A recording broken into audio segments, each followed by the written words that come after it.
अक्सर फिटिंग बहुत बड़ी समस्या होती है। कभी साइज छोटा मिलेगा तो कभी लूज। इसकी वजह है भारतीयों के हिसाब से शू साइज सिस्टम का ना होना। लेकिन अब भारतीयों की ये समस्या दूर होने वाली है।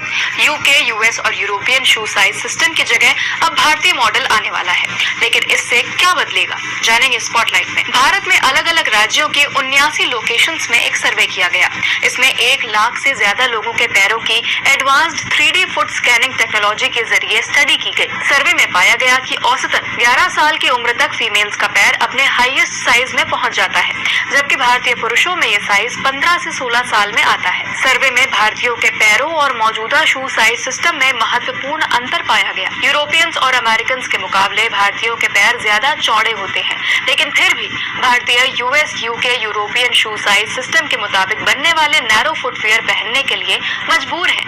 इससे ब्लड फ्लो बिगड़ सकता है, ये सही तरीके से फिट नहीं होते। इल फिटेड फीमेल हील्स तो इंजरी तक के लिए जिम्मेदार हैं। इसके समाधान के लिए council of scientific and industrial research और सेंट्रल लेदर रिसर्च इंस्टीट्यूट ने एक क्रांतिकारी कदम उठाया है।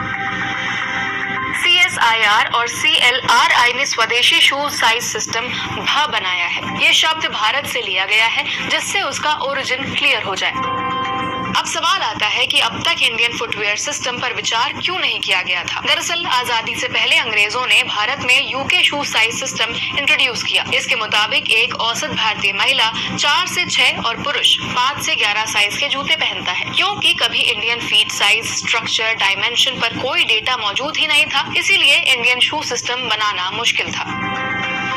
लेकिन अब जब भारत सबसे ज्यादा आबादी वाला देश बन चुका है और फुटवेयर मैन्युफैक्चरिंग का बहुत बड़ा मार्केट है, मैन्युफैक्चरर्स के अनुसार करीब 50% ऑनलाइन ऑर्डर किए गए फुटवेयर्स को भारतीयों ने रिजेक्ट कर दिया। नया शू साइज सिस्टम आ जाने से 1 से 8 साइज तक के फुटवेयर्स अलग अलग एज ग्रुप के लिए बनाए जाएंगे। शुरुआत के लिए 3 से 8 साइज के फुटवेयर्स बनाए जाएंगे। इससे देश के लगभग 85% आबादी को सही फिटिंग और बेहतर कंफर्ट के फुटवेयर्स मिल पाएंगे। ब्यूरो ऑफ इंडियन स्टैंडर्ड्स से अप्रूवल के बीच उम्मीद की जा रही है कि साल 2025 के शुरुआत में ही इसे लॉन्च कर दिया जाएगा। आज स्पॉटलाइट